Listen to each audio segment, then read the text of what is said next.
right. Good afternoon, everyone. Thank you so very much for joining us today. We know that your time is precious and we know that you could have been anywhere else.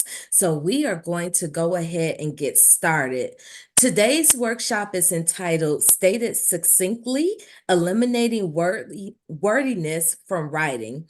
So today's speaker is Dr. Vanetta Mosley. Dr. Mosley is passionate about using her expertise to cultivate the writer within others, within and outside academia. She understands writing is a skill that anyone can master with the proper guidance, support, and instruction.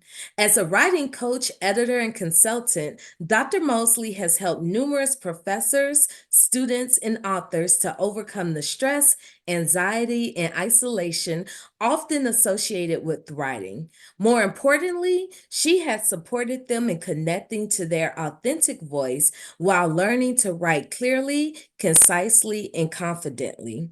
Dr. Mosley has a BA in journalism and mass communication from the University of North Carolina at Chapel Hill, a MA in English from North Carolina A&T State University, and a PhD in English from the University of South Florida. As the author of the I Am Not a Writer book series, Dr. Mosley is well acquainted with the struggle to consistently carve out time to write amid professional and personal obligations. We thank you again for joining us. I am Erica Knight from Harvard University. We hope for this to be a very engaging session. Please feel free to use the raise the hand function as well as put any questions in the chat. With that said, I will now turn it over to Dr. Mosley. Thank you so much, Erica, and thank you all for joining. Good afternoon. I want to thank the Black Doctoral Network, Dr. Taylor, and the committee that has worked to put these workshop series on. So I'm so excited. I always am excited when I get the opportunity to share my expertise. I know people don't share the same passion, love, and knowledge for words and language that I do. However, as my bio says, it's all about equipping you with the skills to be more effective as scholars, researchers, and writers. So I am Vanetta Mosley, a writing coach, editor, and consultant. You heard more about my background. I am the founder of Cultivate the Writer, which is designed to remove writing as a barrier to educational and professional success. So I work within and outside of academia. I have worked with hundreds of academic authors across disciplines as an editor and a writing coach. I work with people who are writing books. I also do training, and I get to write myself. So I want to dive right into this session because we have 1 hour. This is an engaging workshop. So I'm going to solicit your participation as we go through these concepts. And we're going to end with an activity where you get to fill my role as an editor to apply these strategies.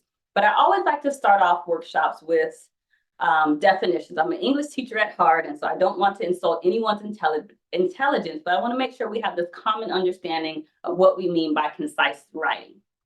So conciseness is simply defined according to Merriam-Webster's dictionary as marked by precise expression without wasting words. So as authors and writers, we have this responsibility to be very efficient with our word use.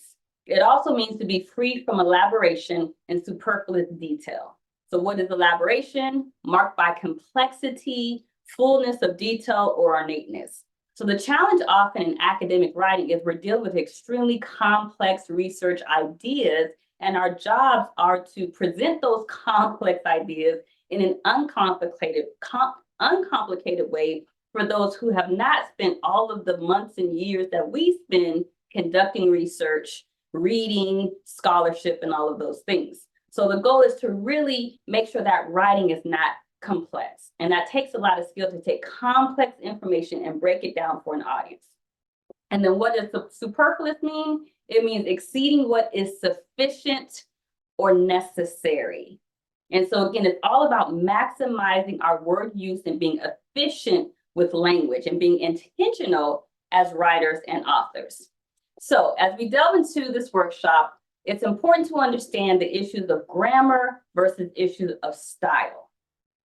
So on the left-hand column, are issues of grammar or correctness. What is right or wrong? That has to do with our spelling, our punctuation, language mechanics. Conciseness is really an issue of style. It has to do with the quality of our writing. And so as those who have advanced degrees, we are expected to have a certain level of quality to our writing. And what does that look like? Clearly expressing ideas, ensuring that, again, our research is readable and it's coherent. And so these two aspects of writing work in tandem, but you don't want to confuse the issues of grammar versus the issues of style, because many of the things we're going to discuss today are not grammatically incorrect. So they're not wrong, but they don't help improve the quality, or they hinder the quality of your writing. And that's what you want to make sure, that your writing has a certain quality. However, in order to achieve stylistic things, you do need to have an understanding of grammar issues, because grammar issues do undergird stylistic issues. So even though this slide says grammar versus style, I really want you to understand the distinction so you can understand how grammar and style work together to create concise writing. We will have a formal Q&A at the end of the session, but I do want to make sure if you have questions as we're going along, feel free to raise your hand, put something in the chat, because again, this is a workshop intended for you to get from this session what you signed up for. So we're going to do a quick grammar review. We're going to go way back to elementary school, probably, if you were educated in the US, to talk about the 8 parts of speech, because these 8 parts of speech, they are what we use to construct sentences, paragraphs, and ultimately any type of writing. So this is participation. Who can remember any part of speech? And again, this is a judgment-free zone. We are all going to arrive at these answers together. So when you think about the 8 parts of speech, or the building blocks of the English language, what are those parts of speech? Who can guess? Any of You mean like subject, noun, adverb, adjective? Yes. Oh, Not subject, but noun. I mean noun, Noun. verb. Verb. Oh, sorry. Okay, let's back up now. As we do this review, and for those of you that are just coming in, I'm going to back up a slide, because this is a very important distinction. We're talking about, when we talk about issues of conciseness, grammar versus style. And grammar is all about correctness. So many of our conciseness issues are grammatically correct, but stylistically, the quality, they impede clarity of expression, readability, and coherence. But we're going to do a grammar review, because often the stylistic issues, you have to understand grammar in order to improve the style of your writing. So we're doing this quick grammar review of the foundational parts of language, which are the 8 parts of speech. So we have noun. What is a noun? Noun. Oh, wait a minute. You're asking what it is a noun? Yes, anybody can participate. Okay. A person, place, or thing? Person, place, or thing. Great. Then I heard you say adjective, I think. Yes. What's an adjective? Describes a noun. Describes a noun. Perfect. So instead of saying student, I might say graduate students.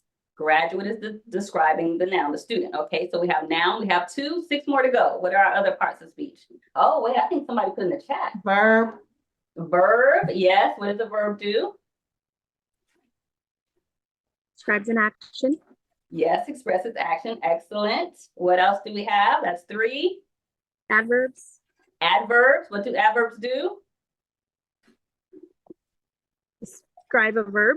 Describe verbs, absolutely. They also can describe adjectives and other adverbs. So they're descriptors. So adjectives and adverbs are both descriptors. Excellent. That's 4. We're halfway there. Prepositional phrases. Prepositions, not the phrases, but the prepositions themselves are a part of speech. And they're often, when you see a preposition, you're often going to see a full prepositional phrase. Prepositions show relationships. So anything that's in relationship to an object. I'm standing in front of the camera. I can look around the camera. So those I can look under the camera. I can walk over the desk. I can try to jump over the desk. So anything that you're doing in relationship, prepositions help show relationships in our sentences. Okay, great. I see Dr. Who's this in the chat? Dr. Allen has almost all of them. Pronouns, which replace our nouns. So instead of saying, and there's a proliferation of pronouns these days with our gender fluidity. So there's hundreds of pronouns, but pronouns replace nouns. So I use she. So instead of saying Vernetta, I would say she as a pronoun, or instead of the desk or the computer, it. Then I see conjunction. Conjunction are words that link. They link things that are equal or unequal. So there are several types of conjunctions. And then we have our interjections, which we don't use in our writing much, unless we're doing creative writing or maybe quoting. So interjections are like, wow, that was an awesome workshop. Wow would be an interjection. So that's our grammar review. So every sentence you write, you're building upon those 8 parts of speech to construct the language. And so back to our definition, we want to make sure that we're using precise language and how language was designed to be used to ensure concise writing. So we're going to focus on 3 strategies of conciseness. There are many other strategies, but we only have an hour, so we're going to delve into these 3 strategies and apply them. Thank you all for participating in our grammar review. You are rock stars when it comes to understanding grammar, language, and mechanics.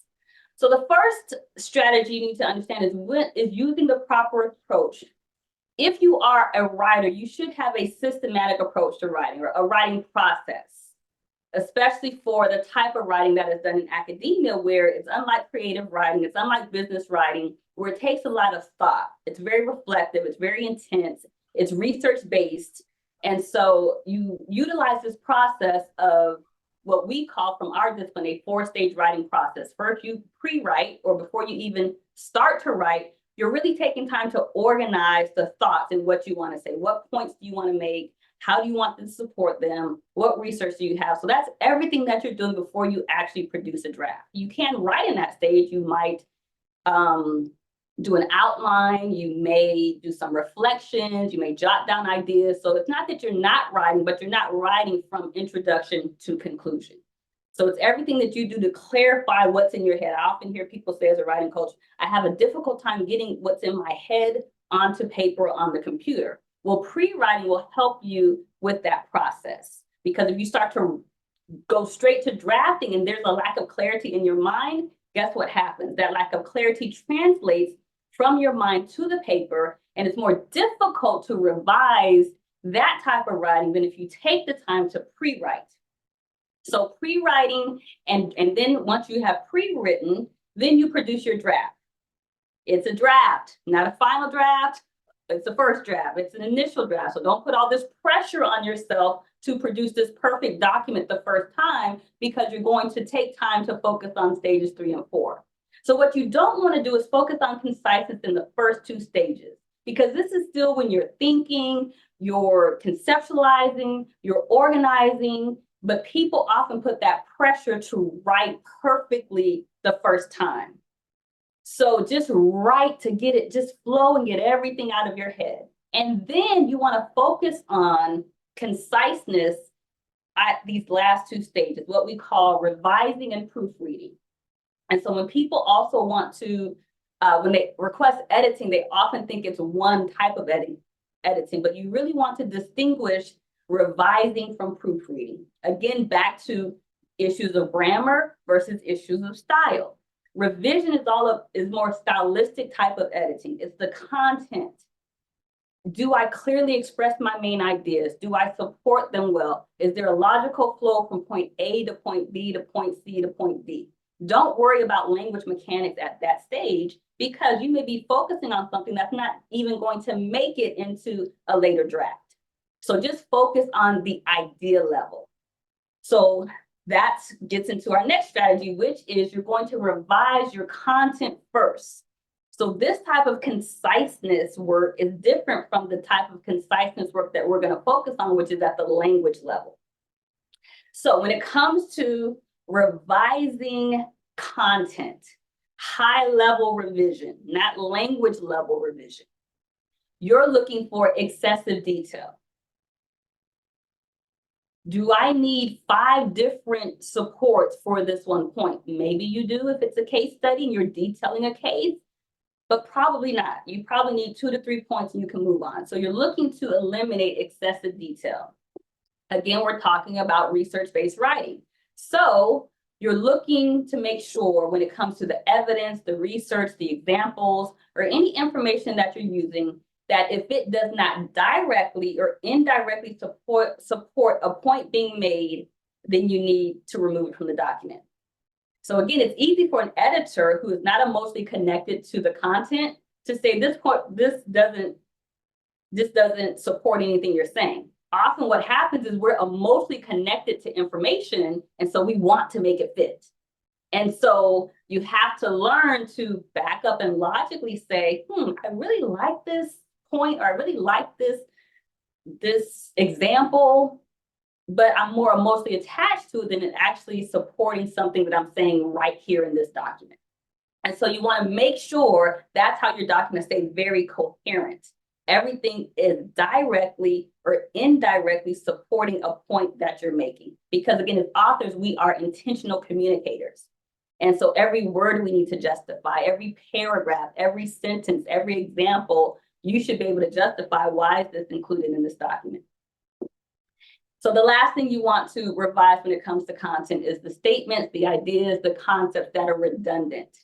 And all of us have a writing style, just like we have a speaking style. Some of us interrupt ourselves. We start an idea on page 2, then we interrupt for 2 pages and return back to that idea on page 3. Some of us are naturally repetitive. We make a point 6 different ways, and we really only need to make that point 1 way or twice. So once you're familiar with your writing style, it will help you to identify what to look for when you're revising. Other people are too direct when it comes to their writing, and they make too many assumptions. And so they already are concise, direct writers, and they need to explain their points more instead of assuming that someone is following their train of thought. And so again, becoming familiar with your writing style is extremely important.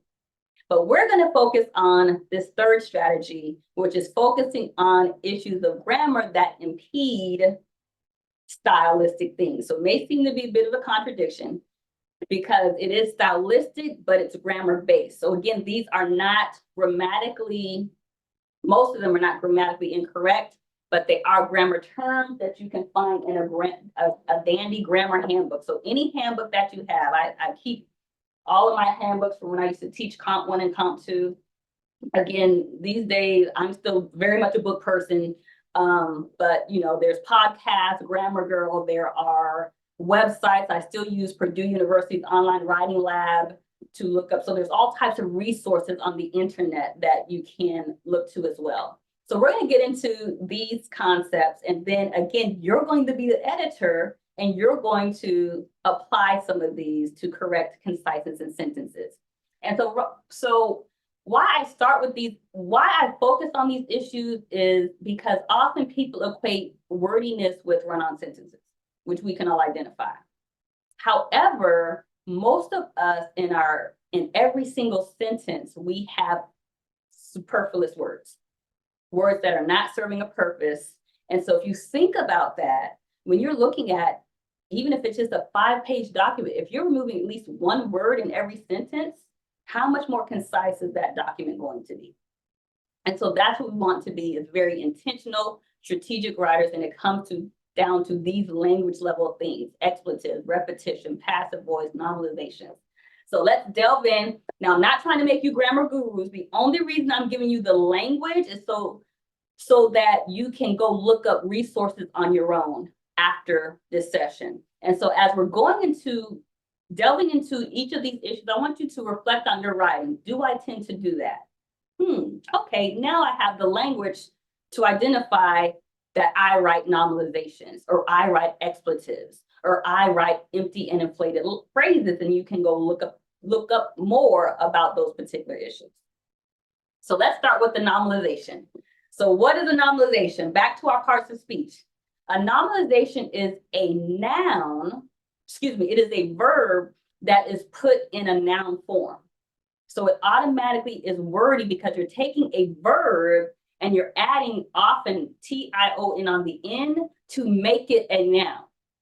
So in this sentence, we'll see The study is an exploration of several important learning theories. Well, what is our verb in that sentence? As it is currently. So remember, our verb expresses action. We have action verbs, and then we have inactive verbs or often to be, forms of to be. So our verb in this sentence would be what? Exploration.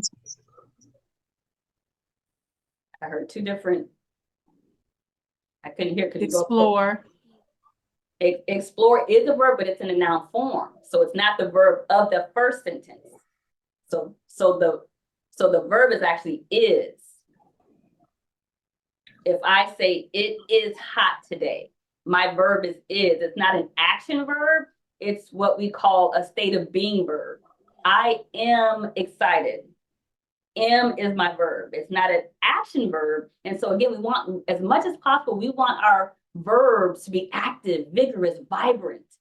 And so we want to stay away, not that we can always stay away from to be verbs, but we want to. So explore is a verb, but guess what? It's in a noun form. So in the sentence, it is functioning as a noun, as a thing. And that's the tricky thing about our English language, is those parts of speech that we review, they can double into different parts depending on how it's used in a sentence. So a noun can function like a verb depending on how it's used in a sentence. A verb can function as a noun depending on how it's used in a sentence. And so that's why it's important to understand grammar to be able to identify some of these issues. So what do? We get rid of the nominalization by turning the noun into the verb. And then that automatically reduces the sentence by 3 words. We get rid of is, we get rid of and we get rid of. This study explores several important learning theories. Now, this happens in a simple way of saying, I made a decision to attend the workshop. Instead of saying, I made a decision to attend the workshop, what can I say? That's, I made a verb, a noun, and I created a nominalization. What would I say instead of I made a decision to attend the workshop? I'm attending the workshop, or I decided to attend the workshop. I decided. Instead of made, we added made, which is not a, so again, a nominalization doesn't have to use a form of to be. Made is more active. I made a decision. We'll just say I decided. So how many of you think that you may be guilty of writing nominalizations in your sentences and speaking? So that's one thing that you can work on when you're going back to revise your sentence, to say, is that a true maximization of words, or am I using superfluous words that I don't really need to use? Again, you can do things stylistically and use a nominalization, but it should be more of a stylistic effect versus I'm just being wordy. And we wouldn't equate this with wordiness, but it is an instance of wordiness. Does everybody follow the nominalization? Okay, great. Now we're going to move on to passive voice and non-active verbs. So again, depending on your discipline, I come out of social sciences and humanities, and we are huge on using active voice. I have found the sciences, the medical fields, they don't mind passive voice, but you'll come across certain editors for journals, certain professors who'll say, absolutely not, we need to be writing in passive voice. So again, these are just sentence construction types. And the English language is designed to do subject, verb, object. So our subject is who or what is doing the action. The verb is the action in the sentence, and the object is the object of the action, or the object of the sentence, actually. So that is what we call active voice sentence construction when we do subject, verb, object. So if we look back to this sentence, the study explores several important learning theories. What is our verb? Explores. Who or what is exploring? The study. So our subject is study, our verb is explores, and then what's being explored? Important learning theories, object. So this is how we typically construct our sentences in the English language for our reader for maximum comprehension. We know who's doing it, what they're doing, and then the object of what was going on. It makes it easy to follow trains of thoughts. Well, When we invert that, we keep the verb in the middle, but we put our object before the verb and our subject after the verb. This automatically creates wordiness because you have to add extra sentences and typically a helping verb in order to do that. So in this sentence, the data set was collected by 3 interviewers. What's the action in the sentence? What's being done? Collect. Collect. So the question is, who's doing the collecting? The interviewers. The interviews, but you see how the subject of our sentence comes after the verb. So what we have to do is put our subject back in the subject position to say 3 interviewers collected the data set. Again, what happens? Just by going from passive voice to active voice, we get rid of was and we get rid of by. 2 words. So again, it's not grammatically incorrect to say the data set was collected by 3 interviewers. It's not wrong. Just like it isn't wrong to say the study is an exploration of several important, these are grammatically correct sentences, but they are stylistically wordier than they need to be to express the same idea. Now, passive voice can be a strategy, but again, you should use it as a strategy, not because you don't understand how to construct sentences. So why might you want the sentence constructed in passive voice? Well, if you want to emphasize the data set and not the interviewers. So if this paragraph is all about the data set, then let's keep the data set as the subject. I like to say, and passive voice is very useful when you don't want to implicate, you don't want to take responsibility. Children are naturally great, I don't want to say manipulators of language, but they know how to use language to their advantage. So imagine this, and hopefully you all can relate to this, whether you have children, nieces, nephews, grandchildren, whomever. So let's say you told the child not to run in the living room because you have a nice vase on the table, right?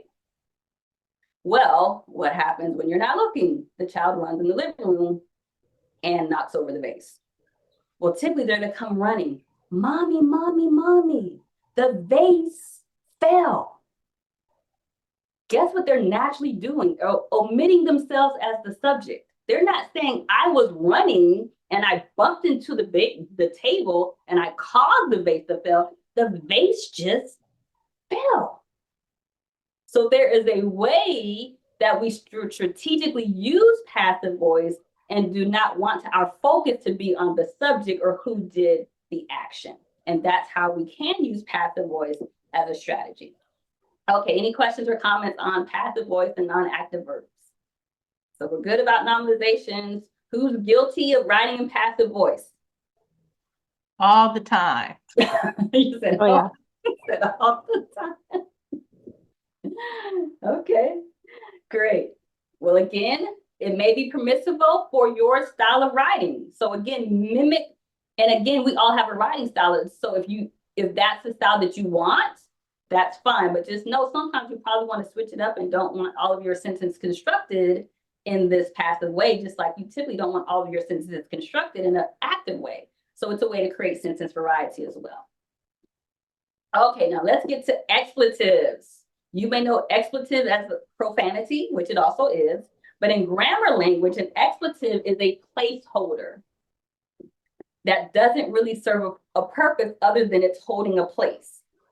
So in this example, typically it occurs in inverted sentence order, but it doesn't always occur. And so you'll see in this sentence, the verb is kind of split, the helping verb and the main verb. So there are several case studies included in this project. I always tell people focus on the verb because that's the action, and that'll help you situate, okay, action, who did it, and do I have my subject in the proper position versus the object.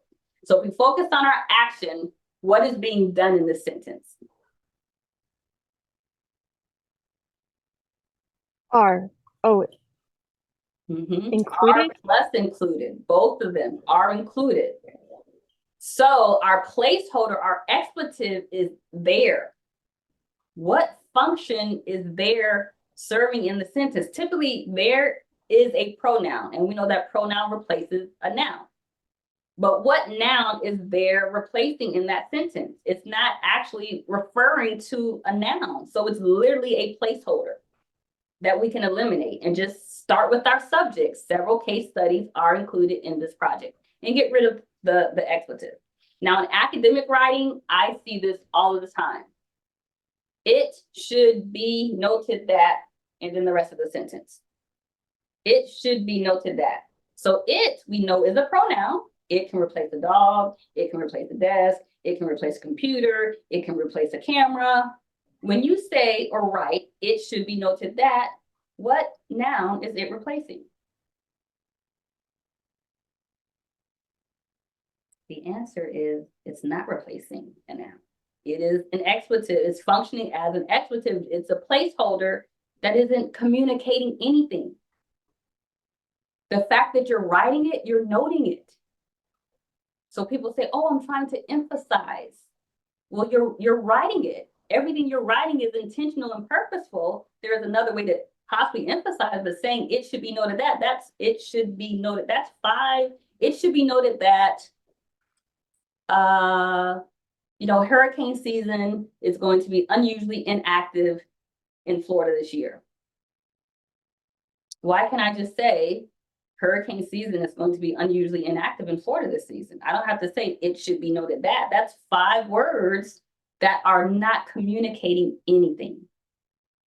So again, our goal is to be efficient and maximize our use of language. So expletives are often, if you are starting a sentence with there is, there are, it is, it's are, you need to check to make sure that that pronoun is referring to a noun in the previous sentence. If not, you most likely have an expletive that you've written. Okay, how many of you write expletives in your sentences or in your writing? Yes, so this is, in my editing experience, I'm pulling out the most common instances across writers, expletives. Okay, next we have repetition, which can happen very easily. The authors from the state of North Carolina. Government documents are notorious for repetition. The state of Florida, the state of Florida, the state of Florida, the state of Massachusetts, the state of Georgia. Again, if you're referring to the United States, these are states. Now, the only caveat is, let's say, for example, Georgia. Georgia is also a country. It can be a town in other places. So if you're writing about something internationally and it's not clear that you're referring to the state in the United States, then obviously you need to write the state of Georgia. But if your document is about the United States and you're referring to states, you don't need to say the state of North Carolina, the state of Georgia, the state of Florida. Only when you need true clarification is that needed, those types of descriptors. But other than that, it's simply repetition. Then we have what's called empty and inflated phrases. These are a group of words with no or little meaning that often can be replaced with 1 or 2 words. So again, if you go online and look up empty or inflated phrases, or go to a grammar handbook, you'll see a list of them, and you can identify, what empty or inflated phrases do I tend to write. So in this example, she lost her motivation due to the fact that finding participants took longer than anticipated. Well, due to the fact that, that's an inflated phrase. We can just say because. Or she lost her motivation because finding participants took longer than anticipated. So again, it's just getting into the habit of being more efficient with our word language. And it's interesting, a lot of these, like I said, I'll get to that later. Let's stay focused. I'm going to stay focused. Okay, the next thing is double descriptors. This often has to do with pronoun usage, possessive pronouns particularly. So David put his own twist on the traditional approach to recruiting volunteers. Well, if I say his, that's automatically showing possession. His car, his laptop, his bag, his child, his class, his approach. So do I need to say his own? No, it's a double descriptor. So you see how these little words here and there, on here, due to the fact there is, it is, all these little words make our documents more wordy than they need to be. So instead, we're going to say David put his twist on the traditional approach to recruiting volunteers. Okay, so those are our main culprits of wordiness: nominalizations, expletives, passive voice, double descriptors. So now you get to be editors.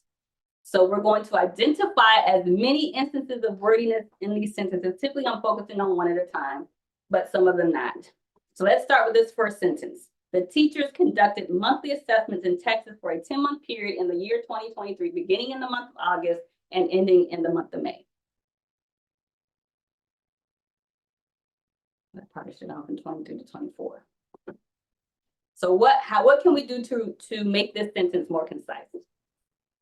I would suggest deleting monthly. The teachers conducted assessments, and the word NIN, the teacher conducted assessment.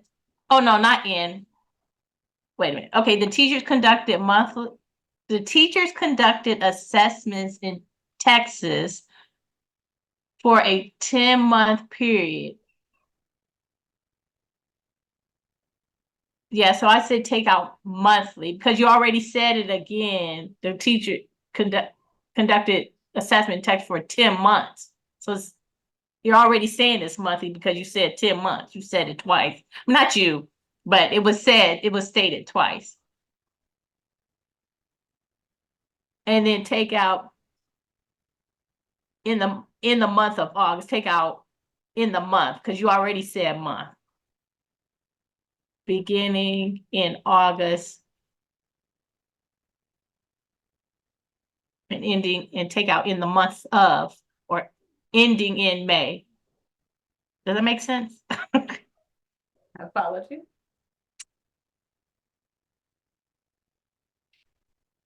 Yes, so we see a lot of redundancy and repetitions.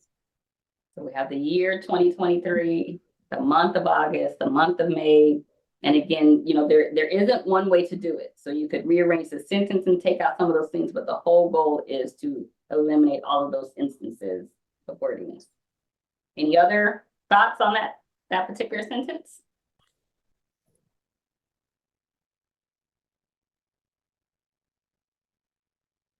And I see in the chat, the teachers conducted monthly assessments from August to May 2023. I have a question. Yes. So where it says, the only thing, because I was thinking that the monthly should be removed as well, but just because you did it for 10 months doesn't mean you did it monthly. Correct. Absolutely. You know what I mean? You could have been doing it bi-weekly. You could have been, so I think that monthly should stay. What do you think? I mean, absolutely. That's a great observation. Especially if that's an important detail. So again, we don't know the context of this.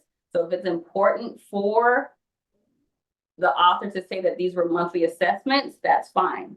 Maybe they're going to go on in the next sentence and kind of detail what those assessments were and how often. But again, just pulling it out of context and looking at the sentence in isolation, I would say the monthly assessments would be an important detail. Okay, next sentence, semi-structured interviews. Semi-structured interviews, a less flexible interview approach, provide participants the opportunity to express challenges in their own choice of words. What are your thoughts on this one?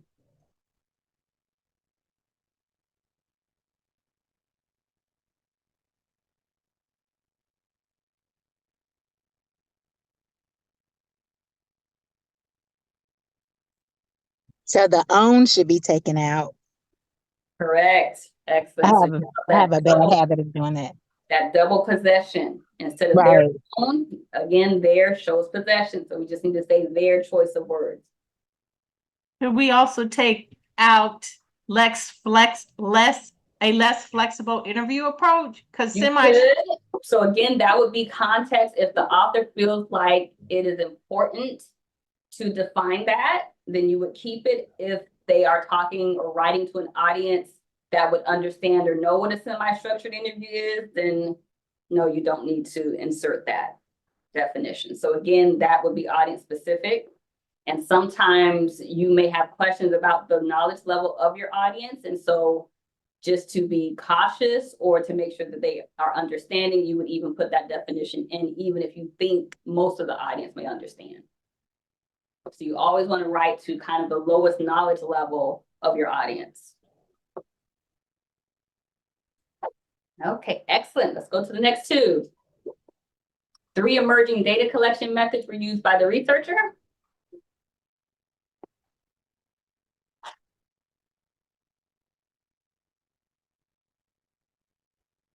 The researcher used 3 emerging data collection methods. Yeah, so that's our passive voice. So we see we have our object, then the verb, then the subject. So let's again get the subject to the front. Who did the action? The researcher. What did the researcher do? Use. What did the researcher use? 3 emerging data collection methods. And I saw the comment here, Dr. Allen, about this is a conversation you have with EL teachers and leaders because many languages may start sentences with an object instead of a subject. So they're having to learn to write a different type of sentence construction. Okay, next sentence. This manuscript is an examination of the relationship between honor, male reputation, and violence.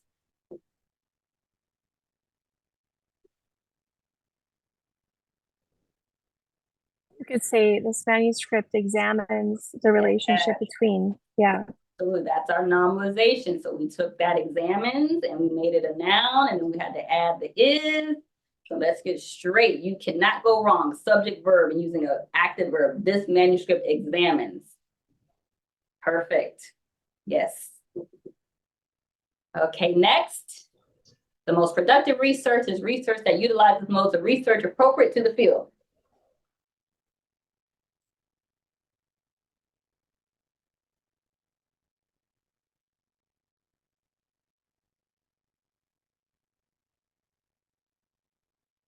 Most productive research utilizes modes appropriate to the field.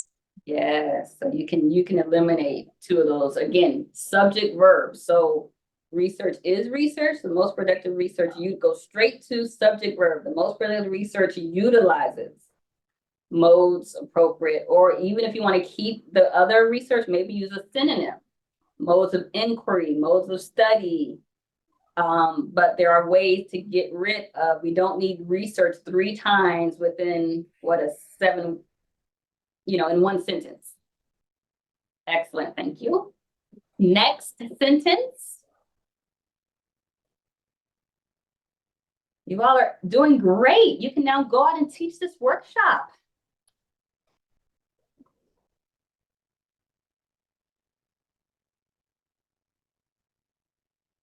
Siblings' upbringing are examined on an individual and familial level in order to gain insight into their resilience.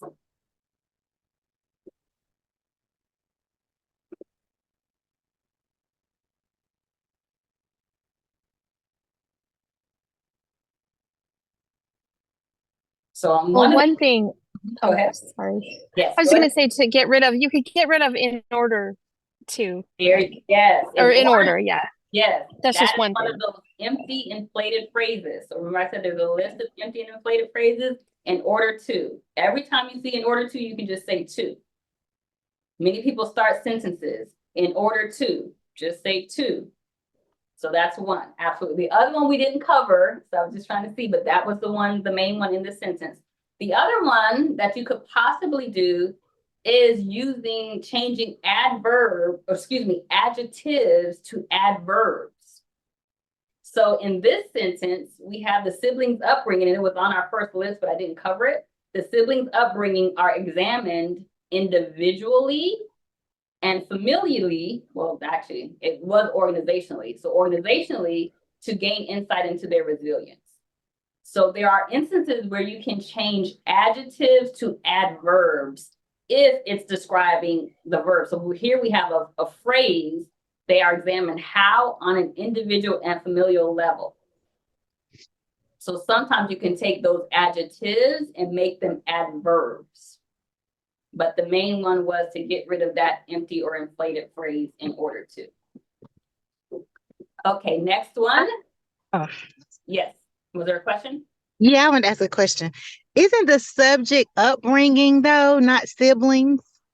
When Yes. so wouldn't it be the siblings upbringing is? Yep, you're right. Okay. Absolutely right. That's an excellent catch. So that's a grammar mistake. I actually changed the sentence right before I didn't catch that. But yeah, you're right. So it should be the siblings' upbringing is examined on an individual and familial level in order to gain insight into. Yep. Thank you. Great catch, Kelly. Okay, next sentence. I would like to say I put that in there on purpose, but that I did not. So you caught that. I changed the sentence and didn't catch that.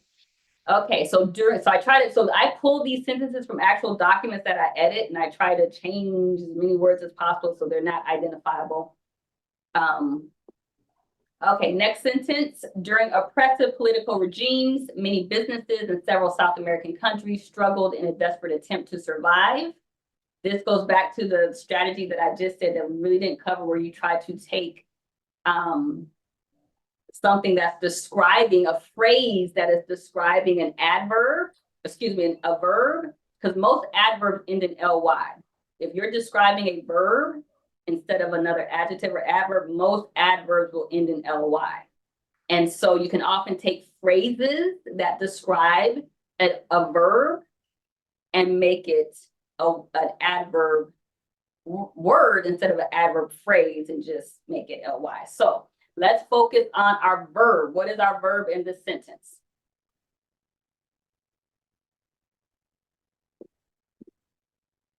Struggled.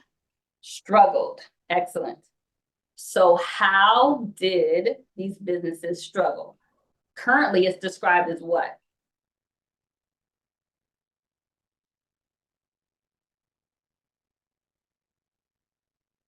We have back to what Gina first said, a prepositional phrase.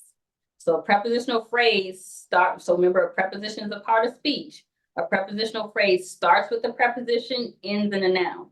So our prepositional phrase that describes struggled is in, which is a preposition, a desperate attempt. That phrase we can reduce to one word. How did these businesses struggle?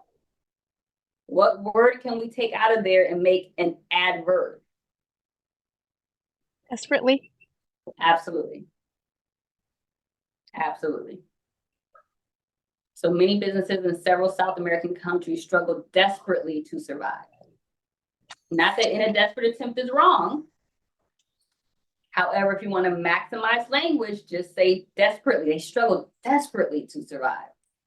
In a desperate attempt. So again, sometimes people will say, well, Brianna, you're being so picky. And when this matters, you know how many documents I edit where submit a 250-page abstract for your book manuscript. Submit a 100-word abstract for this conference proposal, for your 50-minute talk. This is where each and every single one of these strategies you will need to use to get to that word count. I edited a document for 3 faculty members. I think it was over, I can't remember how many pages. They needed each chapter to get down to 20 pages. There were some chapters that were were twice that length, chapters that were 10 excessive pages, 15 extra pages, 17 extra pages. So I had to use each and every single one of these strategies to get rid of 10 pages of content. So this is why you may not need this in every single instance, but when you need it, you want to be able to know how to make your sentences more concise. Okay, next sentence. In this study, grandparents of the participants have an impact on the self-esteem of the study participants during their adult years.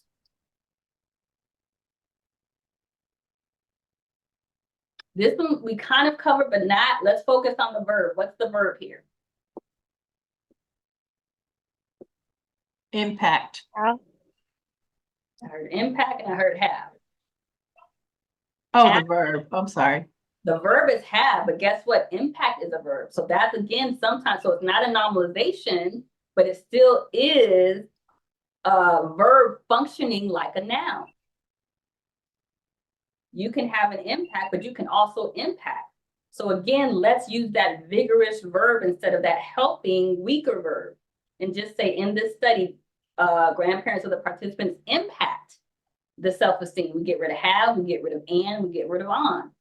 Impact the self-esteem of the study participants. Also, we have participants in there a lot. So we could take the prepositional phrase of the participants. We could say, in this study, participants, possessive grandparents, impact their self-esteem during their adult years. There's a number of different ways to make this sentence more concise. We don't have to put participants twice.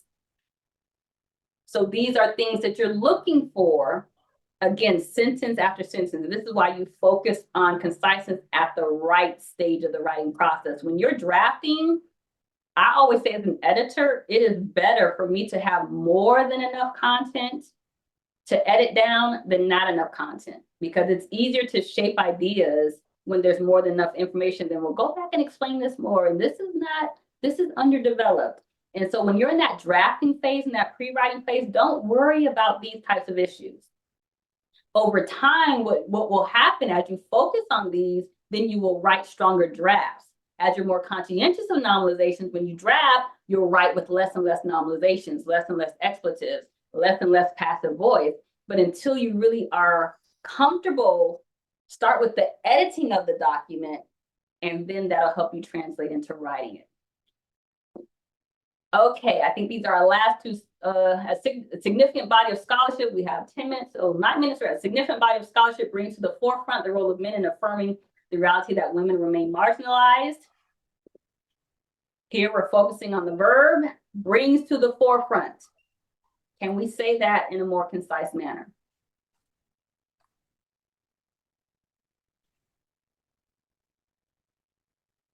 Highlights? Absolutely. Highlights, foreground, any word, any one verb that again captures the same meaning. Is forefront a verb? Is what? Should forefront be a verb? Brings to the no, probably foregrounds, but not okay. Front can. But okay. Foregrounds could. Okay, next, there are several participants, male and female, who describe the damaging effects of nepotism in the workplace.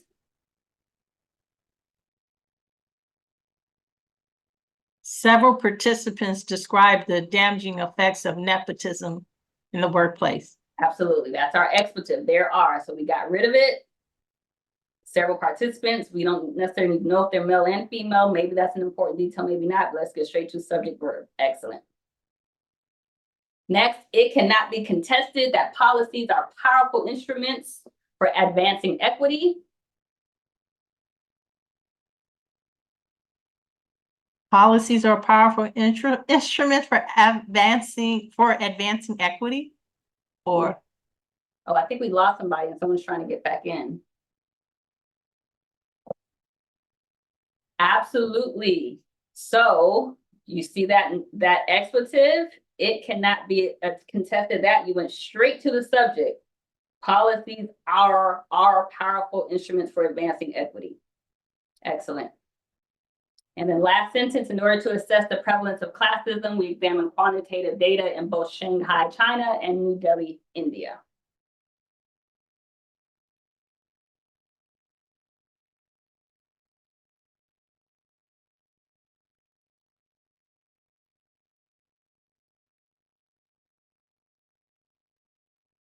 About that sentence. So that's the in order to. We're going to start straight with to. Assess the prevalence of classism. And then this little word that gets infused, both. I often see both with and. If I say Kelly and Erica, that includes both. So you don't need to use both with and. So this sentence, we would simply say, to assess the prevalence of classism, we examine quantitative data in Shanghai, China, and New Delhi, India. So thank you all. You are great editors. Final tips for conciseness. Number one, be patient with yourself. Focus on this at the proper stage of the writing process. Look up more examples. Get to know your personal wordiness tendencies. I think a lot of you identified, I do that, I do this, and now you can pay attention to that when you're editing. And then realize often that more than one instance of wordiness occurs in a sentence. So I was isolating these incidents, but you may have a nominalization, an expletive, a double descriptor, all in one sentence, and you can correct it. So my final encouragement for you before we open up the floor for any final questions is to keep cultivating the writer within you. The Black Doctoral Network has plenty of writing, academic skill, and other professional development opportunities, so take advantage of them. My new book is actually being finalized with the layout right now, so it should be available within the next week. This focuses on 50 specific ways to eliminate wordiness. And in the preface of this book, I often say that most people developed a wordiness style unfortunately from undergraduate study, where we had to meet those word counts. And then through that experience, you just tend to write wordiness. So this really isolates, as we did today, 50 distinct ways that wordiness occurs and how to eliminate it in the sentences with sample sentences, just as we did today. And also you can visit Cultivate the Writer, also to be able to look at writing tips. There's a blog with a lot of writing tips that you can go back and read over those blogs. Okay. So what final questions that I may not have answered in the remaining 4 minutes that I have that we can answer? I see a few chats. Oh yes, please make sure to fill out the evaluation form that Erica put in the link. I see Kelly says she's traveling. Thank you. I enjoyed your participation, Kelly. And thank you, Dr. Allen, as well, for your comment. Any questions that I did not answer about conciseness or any of these strategies that we discussed today that you have that we can answer, that I can answer for you? So as you think about your, sorry. No, you're fine. Go. Sorry. Oh, it's okay. So as you think about your questions and use the raise hand feature, put them in the chat. Let's give a virtual round of applause for Dr. Mosley again. Let's make sure that now that you've done this workshop, there's not going to be any split verbs, any colloquialisms in your upcoming work. I believe that she gave out her contact information, Dr. Mosley. If not, you can enter it in the chat again. And then I will hand it over to Gina. You have a question? Yeah, I was just going to ask a question. When you were starting out today, you talked about having two things, having a framework, essentially, for writing, and then also pre-writing before drafting. And I guess I wanted to just clarify, would Sure. you say that pre-writing is the framework, or is there some other framework that we should identify first? So it depends on where you are in your thought process, right? So if you're very, very clear about what you want to say, then that pre-writing process, you get to that framework very quickly, or you enter that process with the framework. If you're still toying with ideas, so that process can start as early as I have 3 particular topics I'm thinking about, which one do I want to focus on? Or it could be, I already know this is what I want to say. I already know the points that I want to make. Now I'm just making sure I have a skeleton or kind of a blueprint before I start to do a full draft that I can fill in. And so that's what you're looking for. You're looking for, every time you write, you have this systematic way of approaching it. That is, before I even start in a draft, and again, a draft is introduction to conclusion. Some people write their conclusions last. Some people write it first, but it is to make sure that whatever that main idea is, I'm clear before I start that process, that I have a clear main idea. What is my why? Why am I writing this document?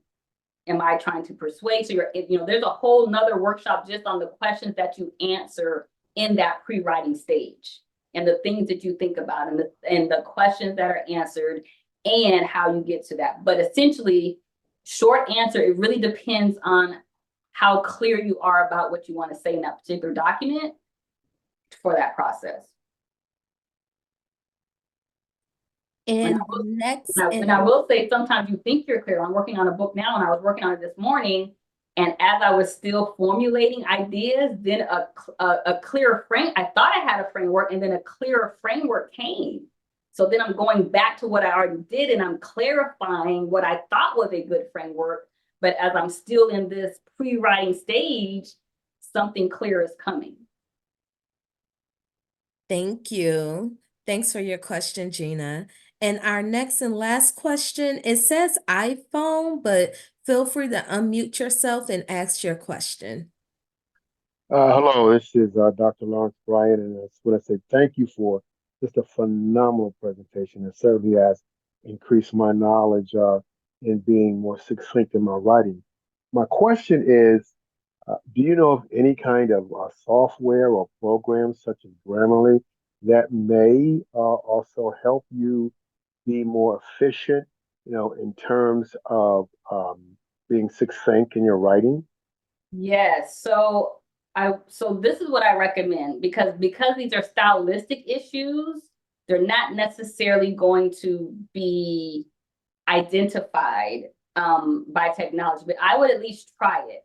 So what I recommend is number one, look back over your documents, especially if any documents have been assessed by an editor, by a reviewer, something you were submitting to someone. Sometimes amongst your peers, you have great content or other types of editors that you don't even realize. And so if you have any colleagues that are editors or reviewers, have somebody look at a sample of your writing to try to pull out certain things. I would also use the technology. I would caution you if it's proprietary information, if you don't want it in some of this, even using ChatGPT or some of this generative AI, if you don't want your proprietary information, I wouldn't put it in there. But certainly they can start to show patterns. If you're on campus, you have access to a writing center. You can go to the writing center and work with someone and say, hey, I want you to point out some of my writing issues. Because I think at this level, you want someone who's experienced in looking at works that can look at your writing and pull them out for you. I think you can use Grammarly and some of the software to get to a certain level. I actually want to now try Grammarly to see, can it do the type of assessment that I'm thinking. So I would say try it. If it doesn't produce anything, try to work with someone to help identify that. Thank you very much. You're welcome. So thanks again to Dr. Mosley for this phenomenal presentation. I will also be remiss if I didn't thank Dr. Navishi Edwards, who also served as a moderator on this workshop. So thank you so very much, Dr. Edwards.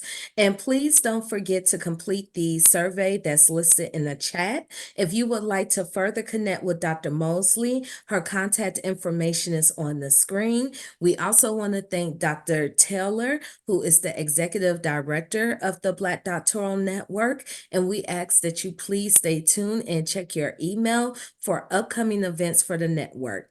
Thanks again for joining us today. Take care. You're welcome. Thank you. Bye, everyone. And thank you all for your participation and engagement. I really enjoyed your questions and appreciate your participation. Thank you so much. You're welcome. Bye.